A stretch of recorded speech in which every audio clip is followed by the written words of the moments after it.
Le 22 juin 2017 à Paris La Défense, les clients de Minitab vous parlent d'analyse de données, de qualité et d'innovation, et les formateurs de Minitab vous éclairent sur les fonctions logicielles ayant permis le succès de leur projet. Madame Pesser de Seb Calor analysera devant vous à l'aide de Minitab un problème de soudure de goujon de la base chauffante de centrale à vapeur pour le repassage. Donc, ma présentation, elle va présenter trois parties. Je vais vous présenter un petit peu le groupe Seb. Vous allez peut-être être étonné que vous avez certainement chez vous des appareils de petits électroménagers encore conçus et produits en France. Voilà. Après, je vais vous présenter notre notre système d'amélioration continue, qu'est-ce qu'on en a fait avec le groupe Seb, et puis on parlera du projet d'amélioration de notre poste de soudure. Le groupe Seb donc, et le site de Pont-Évêque. Donc nous sommes leader mondial du petit équipement domestique. Et notre vocation, c'est de faciliter et embellir votre vie au quotidien pour mieux vivre et partout dans le monde. Donc vous voyez un petit peu tous les produits du groupe. On est numéro 1 sur les articles culinaires, les cafetières, les bouilloires. Et moi, je vais plutôt vous parler des centrales vapeur. On a vendu beaucoup de produits depuis que je parle, parce qu'on vend à peu près 9 produits par seconde. Donc ça fait pas mal. Et voilà, présent dans 150 pays dans le monde. Un petit peu pour quelques chiffres du groupe. Après, les marques, il y a certainement des marques que vous connaissez. Alors les marques qui sont connues mondialement, c'est Tefal, Roventa, Moulinex, Krups. Après, peut-être moins connues, mais qui sont aussi mondiales, c'est All-Clad et Lagostina sur tout ce qui est plus haut de gamme sur les articles culinaires. Et puis après, en France, on connaît bien Seb et Calor. Mais qui ne sont présents, c'est des marques qui sont présentes qu'en France et en Belgique. Après, on vend les mêmes produits, mais sous marque Tefal ou Roventa dans le reste du monde. Et puis, tous les autres marques, vous les connaissez certainement moins. C'est des marques qui sont plus locales selon les pays. Et puis, cette année, on a racheté WMF. Donc, c'est un gros producteur en Allemagne. Donc ça, c'est pour les marques. Et puis maintenant, un petit peu notre représentation dans le monde. Donc on a 40 sites de production. Et comme vous pouvez le voir, on produit aussi en Chine. Mais on a 10 usines en France et 7 usines en Allemagne. Donc ça, comment on peut encore produire c'est de la production de masse, parce qu'on produit quand même beaucoup de produits dans des pays avec des salaires qui sont élevés, en France et en Allemagne. Je dirais qu'on a deux piliers. Alors, ce n'est pas les piliers de Toyota, mais il y a l'innovation d'un côté et puis il y a la performance industrielle de l'autre. Et c'est grâce aux deux, et il faut les deux, pour pouvoir maintenir notre compétitivité et produire encore dans des pays européens.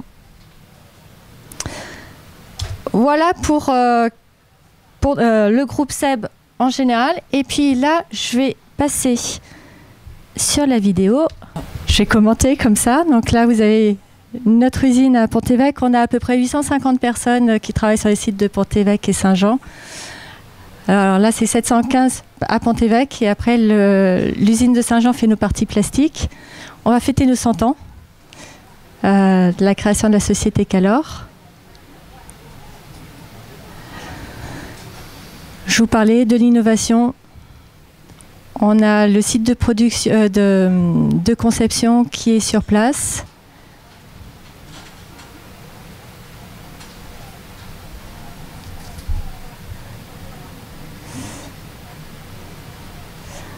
Donc il y a deux activités, les fers à repasser, c'est ce qu'on appelle le soin du linge et soin de la personne, ce que vous avez vu avant sur les sèche-cheveux. Pour ce qui est des fers à repasser, on est plutôt en baisse de production, mais qui s'est rattrapé par les centrales vapeur, parce qu'on monte en gamme. Donc voilà, on est autour des 2 millions de centrales vapeur produits par an.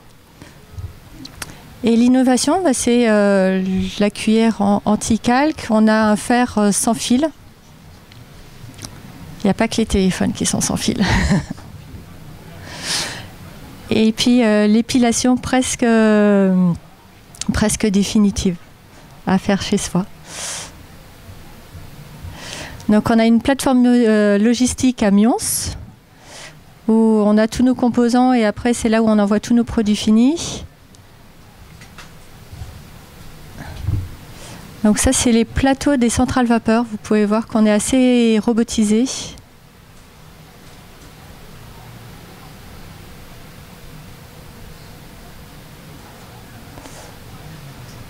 Donc on fait des tests sur nos produits et alors on peut se faire coiffer aussi sur le site et on peut amener notre linge et comme ça on a notre linge repassé et en plus ça aide à faire des tests on va dire de durée de vie de nos appareils. C'est les petits avantages de travailler à l'usine.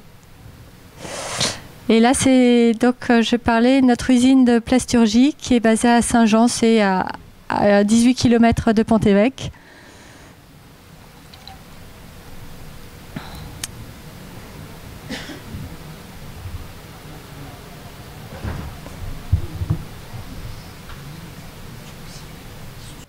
Voilà pour le groupe SEB, le site de Pont-Évêque et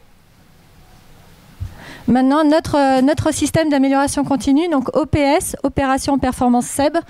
On a commencé dans le groupe en 2011, donc c'est assez récent, on a maintenant 6 ans.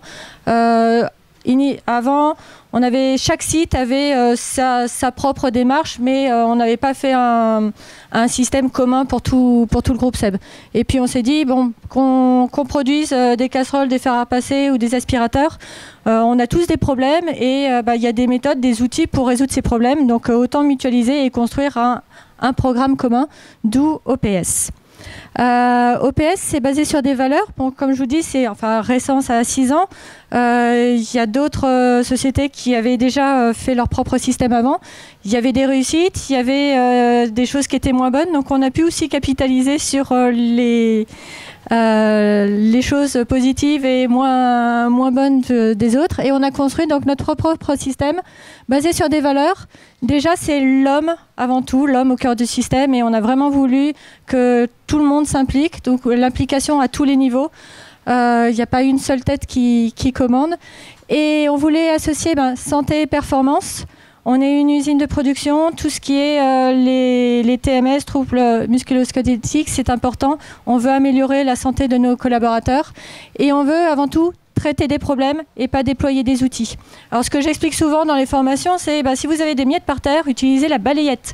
Si c'est la montagne qui s'écroule, vous apportez le bulldozer. Mais le bulldozer dans une cuisine, il va vous faire plus de mal qu'il ne va jamais ramasser les miettes. Donc adaptez les outils et pour là, c'est bien caractériser d'abord le problème et après on adapte les méthodologies. Voilà un petit peu pour la philosophie et nos valeurs. Et puis ces méthodologies, on veut améliorer nos performances au cours du temps. Le quotidien, ça va être nos fondamentaux. C'est les animations à intervalles courts, donc sur toutes les 5 minutes pour chaque équipe. On est une fois par semaine pour les services.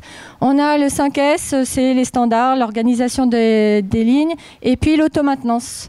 Et puis la vie d'un site, c'est pas un long fleuve tranquille, donc quelquefois on a des incidents. Et là, on va le traiter avec ce qu'on a appelé matrice, c'est le QRQC. Je ne sais pas si vous connaissez, Quick Response Quality Control. Matrice, ça veut dire méthode d'analyse et de traitement rapide des incidents SEB. Donc voilà, on utilise quelques outils. Et puis, quelquefois, on n'a pas le temps d'attendre que ces petites améliorations nous améliorent notre performance. Et là, on va lancer des projets simples ou projets complexes selon le périmètre. Et ça va être le sujet de ce jour. Un projet simple. Et voilà, donc le projet soudure-goujon.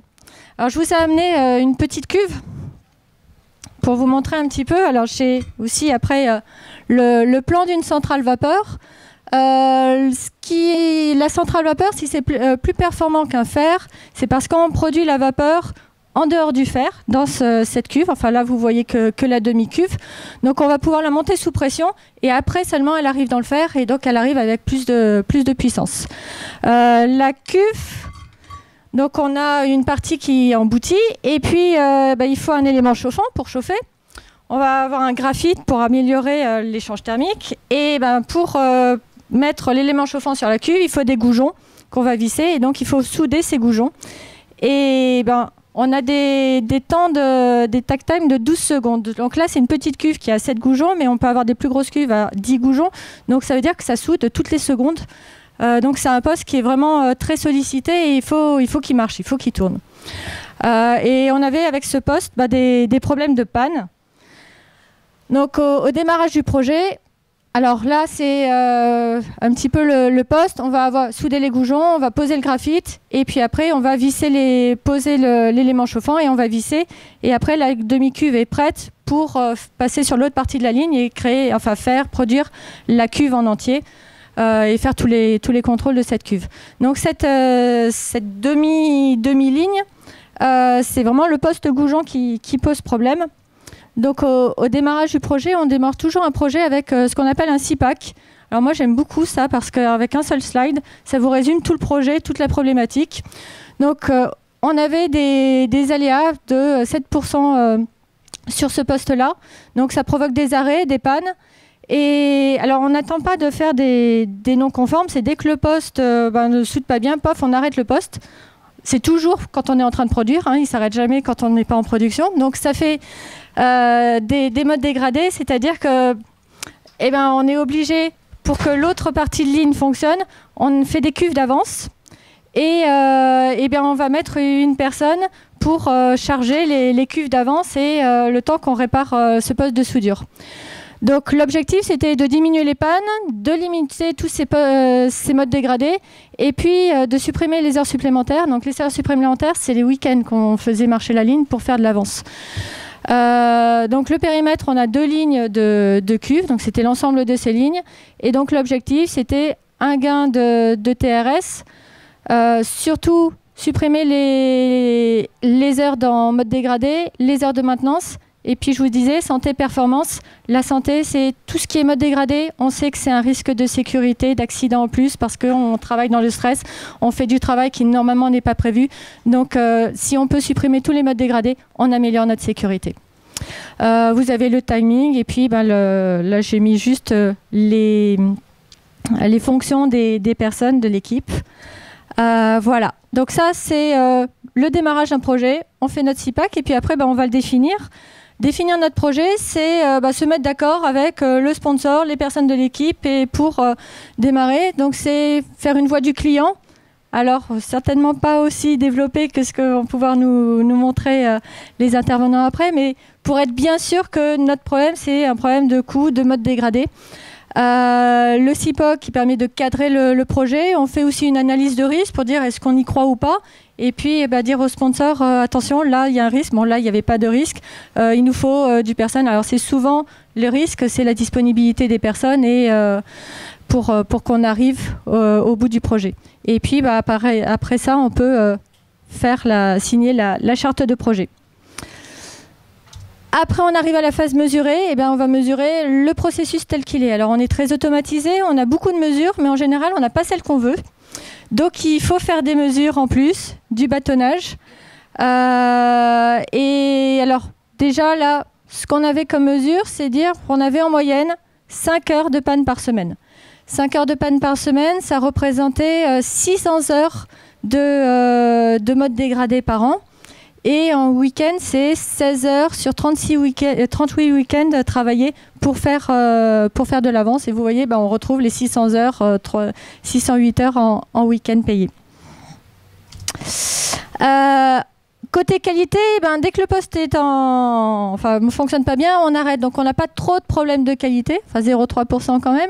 Mais il y avait un point de vigilance aussi, c'est que ça peut, avant que le poste ne s'arrête, il y a un risque pour le client après quand on a des copeaux, donc un mauvais échange, et ça fait des retours SAV. Voilà. Donc, on démarre. Qu'est-ce qu'il faut mesurer ? On a fait venir nos experts, nos fournisseurs de goujons, des spécialistes de la soudure, et puis on leur a demandé, et on a fait un Ishikawa comme ça pour savoir un petit peu ce qu'il y avait. Et puis après, on regarde qu'est-ce qu'on peut mesurer, et puis il y a d'autres choses où il faut faire des essais. Bon, par gagnant, on prend d'abord qu'est-ce qu'on peut mesurer, et puis on le mesure en ligne et on ne fait pas d'essais supplémentaires. Et on voit déjà si on peut améliorer les choses avec ça. Grosse phase mesure qui faisait intervenir donc, le technicien, l'animateur de ligne, les méthodes pour avoir exactement quand est-ce qu'on avait des pannes, quand est-ce qu'on avait des arrêts. Et alors ce projet, je l'aime particulièrement parce que la maintenance me disait, de toute manière, les têtes de soudure, c'est aléatoire, ça tombe en panne, quelquefois c'est au bout de 5 heures, quelquefois ça tient 50 heures, on ne sait pas, on ne peut pas savoir et on ne peut pas faire de la maintenance dessus parce qu'on ne sait pas. Donc on essaye de rationaliser tout ça, j'ai dit, allez, notez moi à chaque fois les heures et puis on va analyser tout ça.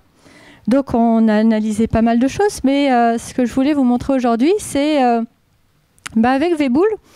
Alors, je sais pas si... Est-ce que j'ai le temps de montrer avec Minitab ou je suis limite... J'ai le temps?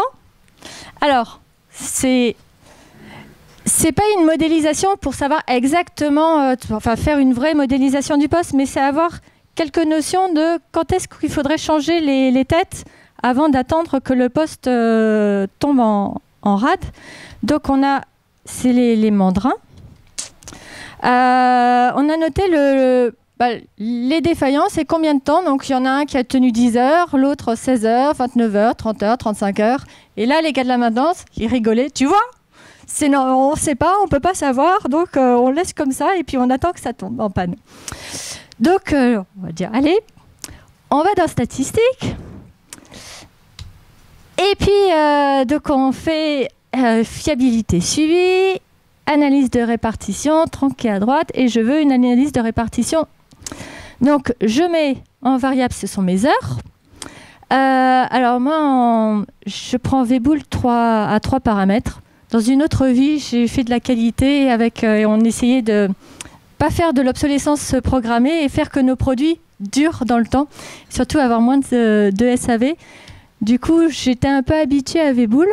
Alors, j'aime pas avoir des seuils négatifs, avoir des pannes à moins 10 heures, ça me plaît pas, donc je mets un seuil à 0. Et puis, on lance.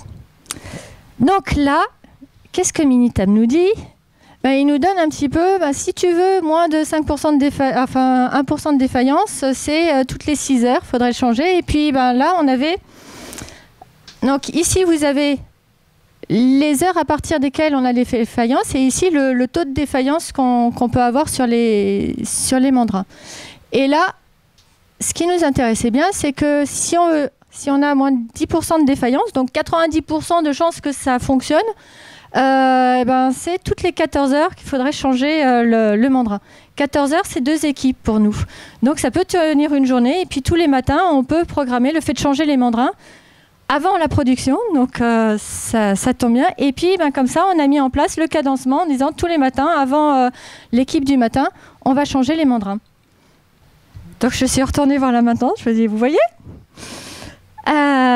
et on va mettre en place ça et puis on va voir ce que ça donne. Donc on continue, on met en place donc le changement des mandrins tous les matins avant le début d'équipe. Puis on a quand même travaillé sur l'encrassement du poste parce que les soudures, je vous dis, une soudure toutes les ondes, ça fait un poste quand même très encrassé. On a formé le personnel sur la maintenance. Et donc avec tout ça, je vous montre quelques photos un petit peu du poste. Alors là, vous avez une plus grosse cuve, c'est pour ça qu'il y a plus d'écrous, de goujons, je veux dire. Voilà un petit peu le poste avant. Il y a eu pas mal de choses qui ont été faites sur le nettoyage du poste, les têtes de soudure, les mandrins. Et voilà, le résultat, c'est qu'une fois qu'on a mis en place ce changement en début de chaque matinée, on est passé d'un taux de panne qui était autour des 5 heures à 1 heure de panne par semaine. On a amélioré de 75% nos pannes. Donc là, c'était pas mal. Minitab, là-dessus, c'est la touche, l'assistant que j'appelle, c'est Minitab pour les nuls. Je l'utilise tout le temps, c'est fait pour moi. Donc, on a Minitab ici. Heure de panne. Donc, le avant-après de l'assistant est vraiment très bien fait. Bon, donc, c'est les nombres de semaines, les heures de panne. Si vous allez dans l'assistant, carte de contrôle avant-après. Là, j'ai des variables continues. Je suis en heure. J'ai pas de groupe, de sous-groupe.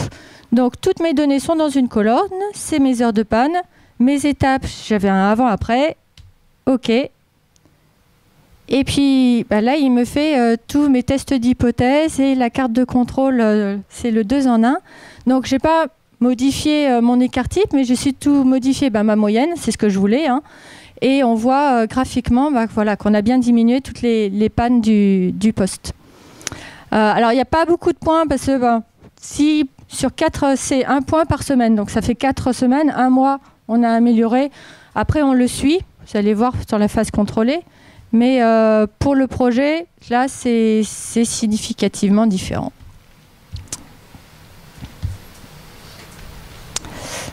Voilà. Donc, la phase contrôle, on se dit tout ce qu'on a suivi, les heures de panne, les modes dégradés et les heures supplémentaires, faut les suivre. Là, on a prouvé qu'on s'était amélioré, mais comment on le maintient dans le temps? Tout ça, c'est bien suivi avec les gestionnaires d'équipement. Tout ce qui est mode dégradé et les heures en plus, on suit notre coefficient K. Donc là, il n'y avait pas de souci que ça soit suivi. Et s'il y a une dérive, on le verrait. Et puis, les heures supplémentaires, les week-ends d'ouverture, le chef d'équipe, il n'aime pas ça, donc il le suit aussi. Donc les résultats, on est passé de 5 heures à 1h15, 75% de réduction des pannes. Les heures dégradées, pareil. Et le week-end, ça se voit directement. On avait 36 semaines à 16 heures d'ouverture le week-end. Et l'année dernière, on n'a fait que 5 heures sur 4 semaines. Donc on a amélioré 85% en moins. Voilà. Et puis ça, c'est le petit slide qu'on fait en général quand on a 5-6 projets à la fin qui sont clôturés. On fait une petite célébration pour montrer entre nous, sur toute l'usine, ce qui s'est fait. Et on récapitule qui étaient les membres de l'équipe, l'objectif, la problématique du projet, l'objectif, un petit graphique qui montre les réductions de panne. Et puis, ce qui peut être aussi démultiplié ailleurs pour donner des bonnes idées sur les autres lignes. Voilà, j'en ai fini avec ma présentation. Maintenant, si vous avez des questions. Je voudrais savoir sur quels critères vous passez d'un CIPAC sur un projet. Je vais travailler dessus concrètement. On a 5 critères, on va dire. C'est est-ce qu'on va améliorer la sécurité ou est-ce qu'il y a un problème de sécurité? Et là, c'est prioritaire s'il y a un problème de sécurité dans l'environnement. Après, c'est quels sont les gains qu'on va pouvoir faire avec le projet. Donc, un projet, c'est à peu près 6 mois. Si on gagne 1 000 €, on ne le fait pas parce qu'on va dépenser plus en réunissant les équipes. Donc, il faut qu'il y ait... à partir de 15 000 €, on se dit ça vaut le coup de démarrer le projet. Hors sécurité. Hein. Et puis après, on va dire, on va avoir un critère, c'est est-ce qu'on a les connaissances, est-ce qu'on a est-ce qu'on maîtrise la technologie ou est-ce qu'on se dit là on s'embarque dans un truc qu'on maîtrise pas, va falloir intervenir des sociétés extérieures. Donc là on dégrade la note, on va dire. Et puis est-ce qu'il va falloir beaucoup d'investissement ou est-ce que avec un moindre investissement on va y arriver. Donc tout ça, on multiplie tous les facteurs et puis après on a des ordres de priorité.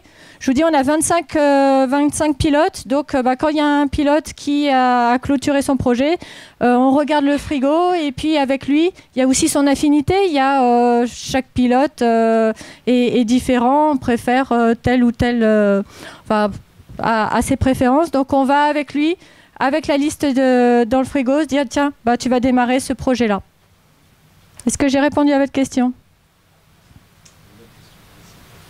Bonjour, Jean-Paul Souris, expert en maintenance. Ça tombe bien. Vous avez trouvé une solution en faisant des échanges systématiques, puisque tous les matins vous changez. Oui. Mais est-ce que vous avez vraiment trouvé les causes premières qui expliquaient les pannes?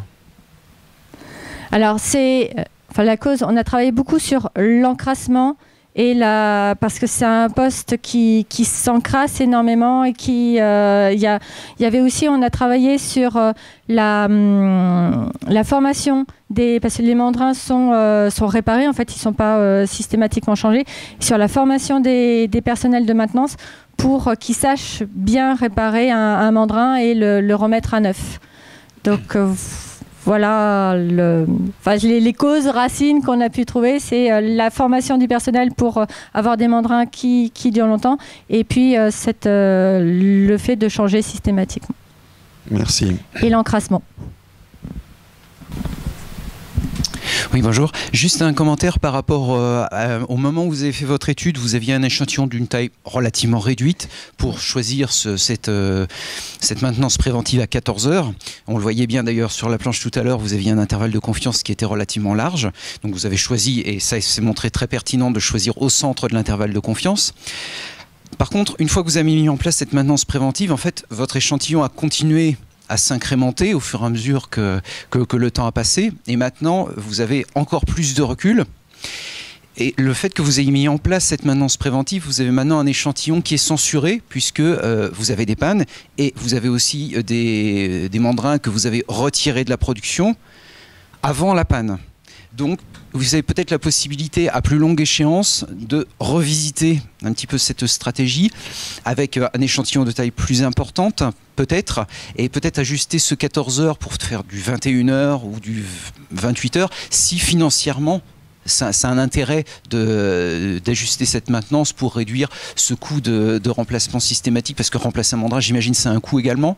Le 14 heures, effectivement, on a, mais comme on le change systématiquement à 14 heures, maintenant on n'a plus, il n'y a plus de quoi dire, il aurait pu tenir 21 heures ou 22 heures parce qu'on ne les a plus.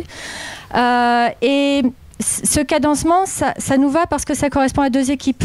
En fait, maintenant, le gap, il faudrait que ça tienne 28 heures pour que ça soit valable, parce que sinon, on ne peut pas arrêter la prod au milieu de 2 équipes. Enfin, la prod, elle est lancée pour 14 heures. Et puis, voilà. Donc, c'est vrai que le 14 heures nous arrangeait bien. Et le gap, c'est 14-28. Mais si on se dit 14, on fait à 15... Finalement, on ne va pas gagner parce qu'on ne change pas les... Et le 28 heures était en dehors de l'intervalle de confiance que vous nous avez montré tout à l'heure. Et le 28 heures, ça passait pas. Merci. Sylvain Cacheleux, Aspen Pharma. Pour faire les calculs statistiques, vous avez utilisé la loi de Weibull. Comment avez-vous choisi cette loi-là? Est-ce que vous l'avez déterminée via Minitab ou via l'expérience, via des connaissances? Alors, je vous ai dit, j'avais travaillé avec Weibull en essayant de modéliser la fiabilité de nos appareils sur le SAV à plus longue, avec des durées de 5 ans. Et du coup, je connaissais Weibull et j'ai pas trop creusé. Je me suis dit, je vais faire avec ce que je connais. Surtout que là, on voulait pas vraiment, une analyse très très fine. C'était pour initier les personnes de la maintenance et leur dire, avec du cadencé, attendez pas la panne, attendez pas, mais voilà, avec du cadencé, vous améliorerez les choses. Et on peut définir, même si ça paraît des pannes aléatoires, on peut définir un cadencement. Donc, c'est vrai, c'est pas une analyse très poussée, c'est pas une modélisation, mais c'est plutôt du pragmatique pour la prod et ça marche. Voilà. Merci. Plus de questions? Bon, je vous remercie. Prenez rendez-vous avec les formateurs Bruno Sibilia, Sami Chahabi et Robert Collis et les commerciaux Julien Detemps, Younes Larage et Romain Tavernaro pour aborder les sujets qui vous sont propres.